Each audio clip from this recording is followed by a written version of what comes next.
que pessoas falavam que eles moravam juntos. E o Davi e a mulher moravam juntos. E o delegado vai explicar como era a casa e como era a guarda das crianças. É rápido. Você solta, por favor, Saulo? Quem encontra é a mãe mesmo?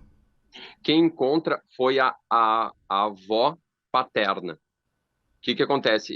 Eles moravam num terreno e nesse terreno tinham duas casas. Uma casa da família deles, que ficava ali um primo e um tio dele, e na casa do lado morava ele, o autor do crime, e a mãe dele. Essas crianças, eles tinham uma guarda dividida, compartilhada entre o autor do crime e a mãe das crianças que eles eram separados, né? Então as crianças passavam um tempo com a mãe e outro tempo com ele, né? E eles já vinham em algumas discussões, as crianças andavam vindo menos tempo para lá e muitas vezes a avó paterna tinha interesse que as crianças viessem para casa dela, né? Para ficar mais próxima e tudo mais, né? Então é mais e aí num dos entendimentos as crianças vão para lá, né? Ela não morava nessa casa. Não, eles já estavam afastados. Eles tinham um relacionamento meio de idas e vindas, mas eles estavam afastados nos últimos meses e os últimos meses eles já vinham até ah, tendo discussões sobre o término, que ele não aceitava o término e ela queria terminar e ele ficou muito magoado, muito sentido, que ela já tinha uma outra relação nesse meio tempo e não contava para ele, levava meio em paralelo. Então isso aí deixou ele absolutamente ferido, digamos assim. Tanto que quando depois ele é preso, aí eu já passando temporalmente lá para frente, Uhum. né? Ele volta e meia fala disso, retorna isso. A gente queria saber mais o modus operandi ali de como ocorreu o crime. E ele, a cada volta que a gente tentava chegar nos detalhes do crime ali, ele acabava voltando nessa história, falando mal dela, se concentrando em falar nela, digamos assim. Onde você lê Daniel, leia, na verdade, Davi. Porque eu errei, eu vou ser muito transparente, como eu sempre sou. Porque eu erro nomes. Eu tenho essa infeliz mania, não sei porquê.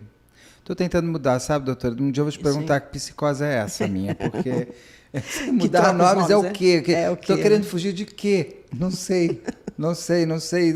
Eu acho que eu estou também com essa coisa tão a fundo de não querer mais errar o nome que eu estou errando mais. Vamos trazer o pedaço do delegado falando da dinâmica, Saulo, e daí Sim. você complementa em cima e Sim, analisa, porque isso tem pontos aí que você vai me sim. ajudar a resolver minhas dúvidas. E a gente queria entender por que estava uma no quarto, por que estava outra no outro, por que que a criança menor não tinha sido golpeada, as outras maiores foram, como que as pessoas não ouviram ali na região, na casa do lado tem um tio e um primo, como é que eles não ouviram? A gente queria saber isso aí, como que ocorreu. Então ficamos conversando com ele ali, e como eu te disse, é uma conversa que durou muito tempo, e foi informal, ele não formalmente nos autos e com o defensor dele, ele não assumiu a responsabilidade pelo delito ali no, no momento do flagrante. Mas conversando conosco ali entre os procedimentos da prisão em flagrante e fazer o exame médico nele, etc., ele nos confidenciou como foi. Então, pela manhã, ele nos relata que deu para a criança uns chás. Ele tinha muitos medicamentos ali. A gente entra na casa e vê vários medicamentos que ele também tinha uma espécie de esquizofrenia. Ele também se tratava disso, tinha idas e vindas, já tinha sido internado e ele também era usuário de drogas. Então tu pega uma mente que mistura tudo isso, tu me entende? Então dificilmente tu consegue um relato cartesiano, racional, como a gente tenta buscar, tenta colocar nos autos, né? Não, ele tem um relato todo com idas e vindas, com buracos no meio, enfim, mas a gente conseguiu fazer de tudo que recolhemos, conseguimos fazer essa trilha do crime, né? Esse iter criminis, como a gente diz. Então, pela manhã, ele nos confidencia que dá um chá para as crianças. Pela manhã A do dia nossa, do crime. no dia do crime, na própria segunda-feira. Tá. A gente fica naquela dúvida se ele deu uma medicação ou um chá e qual chá seria. Até para fins de perícia, para aprender na casa dele, era necessário a gente saber. Como ele refere que não foi um medicamento que ele tomava, mas algum chá, a gente acabou aprendendo essas outras substâncias lá para ver se chegava. Pelo que ele nos diz, esse chá deixaria as crianças um pouco mais calmas, um pouco mais letárgicas. Mas as crianças tomaram pela manhã isso, pelo que ele nos relata, para saber exatamente o que elas tomou e quando tomou, só depois com o resultado da perícia mesmo. Que ainda não E saiu. que não saiu, que ainda não estão prontos. E aí ainda tem essa questão de que ele negava que tinha sido premeditado, embora assumisse que tinha dado os chás para as crianças. E a gente disse, tá, mas tu deu os chás já com a intenção de matar elas depois? Não. Aí eles, não, só para elas se acalmarem, porque são 4, ficam só comigo e tal. Então eu já dei um chá ali para elas pela manhã. Então essas crianças ficam pelo pátio ali, já tinham tomado esse chá. Ele é uma casa com um pátio relativamente grande. E os vizinhos ficam vendo essas crianças durante o dia ali brincando. Até então, tudo normal. Aí, como eu te disse, durante o dia ele fica com essa briga com a própria ex-cônjuge, e aí no meio dessa questão de quem entrega a criança, quem não entrega, vem junto a questão do relacionamento deles, do término, de que era um absurdo o que ela fez com ele, enfim. E, paralelo, ele também se desentende com a mãe dele. E a mãe dele diz que não vai retornar para casa. E aí, bem nesse horário, entre 5 e 6, ele decide terminar com as crianças, ele decide realizar o homicídio das 4. Então ele entra com a primeira criança, entra na casa e à esquerda tem um quarto. Naquele quarto ali, a criança foi sufocada. A nossa dúvida era se a criança tinha sido sufocada com um travesseiro, tinha sido sufocada com o colchão, com as mãos. Esses dados a gente não tinha. A Essa gente só primeira encontrou a criança, criança ela ali. é a menor, essa primeira criança? Ele vai É por o ordem de menor, é o tamanho? O menor. menor, tá. Que tinha quantos anos? O menor. 3 anos. 3 anos, nossa. Tá. 3 anos. E ali, ele sufoca a criança com um travesseiro, depois ele nos confidencia. Naquele momento, a gente não encontra naquele quarto o travesseiro e o travesseiro está no outro quarto. Ao mesmo tempo, a faca que ele usou para as outras crianças está no quarto dessa criança que não tinha sido golpeada. Então, tem algumas incongruências que a gente só consegue entender com base no relato dele. Aí ele vai e sufoca essa criança, as outras ficam brincando no pátio, e ele sai e pega a criança do meio ali, a de 6, se eu não me engano, e leva ali para dentro e faz a mesma coisa, sufoca a criança. Só que, pelo que a gente entende, nesse momento ele dava umas pausas no depoimento. Pelo que a gente entende, ele sufoca e a criança se debate, por isso que ele acaba esfaqueando.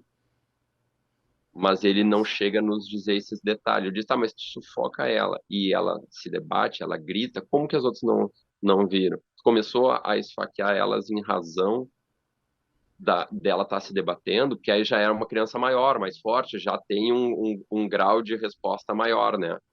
Nesses momentos ele parava, olhava para baixo, se levantava, ficava transtornado e queria começar a história desde lá do início. Tu me entende? Então, cada vez que a gente chegava mais num detalhezinho, tá, então vem me contando, né? Aí, nesse caso, ele acaba dizendo que esfaqueia, não chega a afirmar com todas as letras que é porque estava fazendo barulho, mas pelo que a gente entende e pelas perguntas que a gente ia fazendo para ele, pela resposta corporal dele, se deu a entender que era isso aí mesmo, embora ele não tenha sido ele não tendo dito, e elas começam a se mexer e eu faço A, B, C e D. Não, o depoimento dele em nenhum momento é assim, franco, objetivo, cartesiano. Ele um depoimento, uma oitiva toda truncada, né? Sim, imagino. E aí, então, ele vai levando cada criança ali para dentro, esfaqueia, cobre a criança com um lençol, com um cobertor e leva a outra. E assim ele vai sucessivamente. Aí, entre 5 e 6 horas, acabam as outras 3 mortas no outro quarto. Voltamos aqui. Doutora, que chá é esse? Porque existe um componente aí, eu fiquei assim, mas que o próprio delegado fala, ele deu um chá de manhã, mas ele matou no fim do dia. Um chá teria... É um chá alucinógeno da década de 30? Não. Que chá é esse? Não, esse é o chá da tentativa de amenizar a culpa. É bem isso. Né? É o chá para amenizar a culpa, porque, na verdade, ele matou 4 filhos de forma extremamente cruel. Tá? Então, nessa dinâmica, né, de como ele matou essas crianças, o que fica evidente é a crueldade dele, né? O ressentimento, né? E a força da vingança. Por isso que se fala, né, que vingança é um prato que tem que se comer frio. Porque se você vai no calor das coisas, você faz esse tipo de coisa. Você faz essa sujeira toda. E Faz. é uma coisa assim, ele não... Ele teve... Porque, de novo, ele não pegou e pôs fogo na casa. Sim. Ele pega um... Leva Ele teve outro. tempo, inclusive, Teve. de salvar algum. Sim, ele teve tempo de parar, de pensar. Porque pela dinâmica que está aparecendo isso, não Que sei é- detalhes, o que está, que pelo menos a polícia está entendendo, o que ele faz. Uma criança estava num dos quartos que é o menor, que é a Kimberly. É Que é a a Kimberly que tem primeira 3 que ele anos. pega. Ele sufoca essa criança com travesseiro. Né? Então é uma asfixia mecânica por sufocação. Uma criança de 3 anos, você consegue fazer isso, Beto. Ainda mais um homem adulto. Você coloca o travesseiro, ela não vai conseguir respirar. E ok, essa criança estava num dos quartos. Agora, os demais, um de 6, um de 8 e de 11, ela não vai, né, aceitar isso facilmente. Tá? Mesmo com toda a tua força, vai ter reação, principalmente a menina de 11. E o que me parece é que ele foi seguindo assim. Aí ele pega o outro de 6, aí já não deu para segurar no travesseiro. Eu até acredito que ele nem tenha tentado. E, muito provavelmente, ele pegou uma faca ali da casa mesmo. A gente não tem esse detalhe, Qual não que sabe nem faca se ele é se essa? feriu. Mas são muitas facadas, Beto. 10 facadas em um, 16 facadas em outro, 19 facadas na mais velha. E outras facadas não estão no mesmo local. Então, a criança reagiu, tentou fugir. Tem facadas no tórax, mas tem nas costas. Tem na região frontal, tem na região anterior do tórax, tem na região posterior do tórax. Essas crianças se movimentaram, tentaram sair disso. Ele não dá para ele pegar e colocar travesseiro e esfaquear. Fica muito complicado. E é muito ódio, não é? Sim. Aí ele jogou todo o ódio, né, e o ressentimento. Ressentimento é um sentimento poderoso que leva à vingança. Então, ali, ele extrapolou todo o ódio, a raiva que ele tinha da mulher. Né? E concretizou o que ele pretendia fazer com a mulher nas crianças. Né? Não dá para tirar o componente de crueldade da personalidade desse indivíduo, gente. Independente de ter algum transtorno, independente de ser usuário de droga. Não. Isso, droga, álcool, que as pessoas costumam dissociar. Você é dependente de... Você usa droga? Não. E álcool? Parece que é uma coisa diferente. Mas não, tudo é entorpecente. Né? Não, isso não altera a personalidade. Ele, na verdade, mostra quem realmente você é. Ele é a primeira criança, ele leva e entra para o quarto à direita, disse se eu que não me faz engano, à isso, esquerda, e deixa a criança asfixiada ali. Aí ele pega a segunda e leva para um outro quarto. Para o outro quarto, Nesse momento, a gente não sabe se ele já foi com a faca. Exato. Ele já tinha que ter a faca no bolso. Não é dar tempo de estar asfixiando e pegando uma coisinha ali. Exato. Ah, não deu certo, sai correndo, vai pegar a faca. Então, ele já queria isso aqui. Então, a faca já estava Exato, pensada. porque essa criança corre. Quando ela percebe o que o pai vai fazer com ela, uma criança de 6, de 8 ou de 11 anos tem perfeita De 11 percepção mais disso. ainda, né? Claro, a menina de 11 é praticamente uma adolescente, ela não sabe. Então, não foi assim, porque dá a entender que ele tentou sufocar, aí a criança, ele ficou com medo que a criança reagiu e poderia gritar, aí ele pegou a faca. Gente, Na verdade, ele meteu o travesseiro na cara da criança para que ninguém ouvisse o grito. Exato. E não, estou errado? Exato. Não, tá certo. Um esfaqueamento dessa maneira, 10 facadas, não faz muito sangue na pessoa que está esfaqueando? Doutor? Eu já aprendi com você, que eu até vi um filme esses dias, eu estava vendo com quem? Estou vendo Handmaid's Tale, por isso que eu estou repetindo muito essa aqui. Série fantástica, não dá para falar porque não é de crime. Que ela deu um tiro, um cara dá um tiro na cabeça, explode todo o sangue na cara dele. Eu aprendi a semana passada com a doutora Rosângela. Que sai sangue pela parte de trás, não pela parte da frente, não é isso? Sai sangue pela saída pela do saída do projétil. do projétil. Então, só que explode sangue na cara de quem sim. atirou. No caso do esfaqueamento, pula sangue na pessoa que está esfaqueando? Pode, pelo movimento da faca. Da faca, que você puxa. O sangue é projetado no movimento que você faz com a faca. Mas não porque você esfaqueou. Não, porque você esfaqueou, porque você acaba tirando. Você Então puxa. você vai, puxa 10 facadas, a gente imagina 10 vezes você esfaqueando, aquilo vem. Pode espirrar na parede, pode espirrar na cama, pode espirrar na mão, então na não roupa tem, dele. pelo que o delegado conta, claro, a gente não tem acesso ao laudo ainda do local, não sabemos se ele limpou, Exato. mas em princípio não tem sangue pela casa.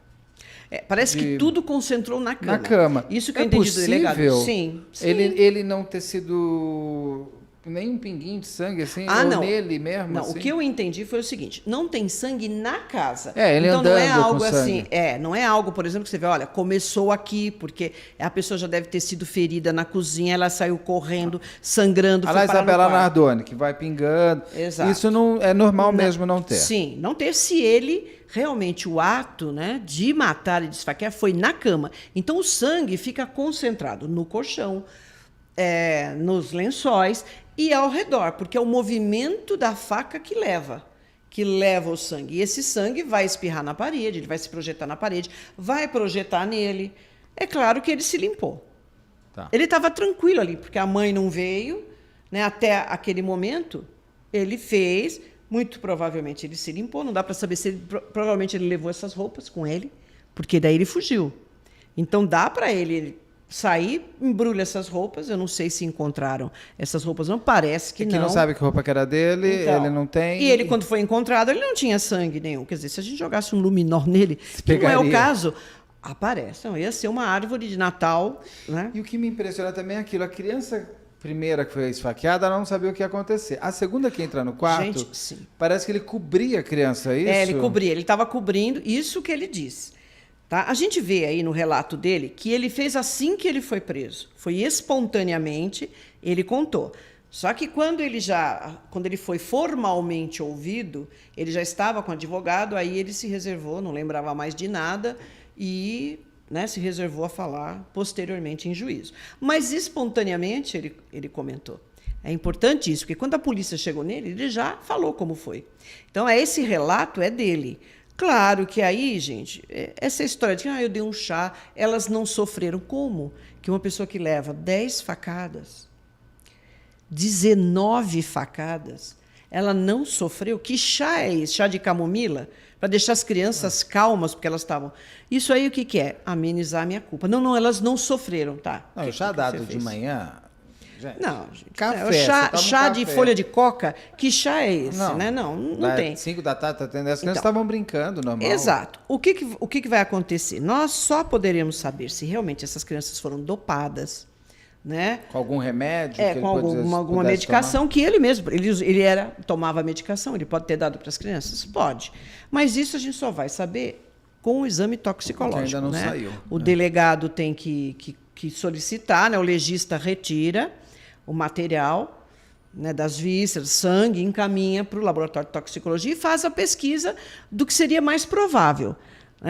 O delegado disse que coletou a medicação. Então, isso é um bom indicativo para a perícia do que ela deve procurar.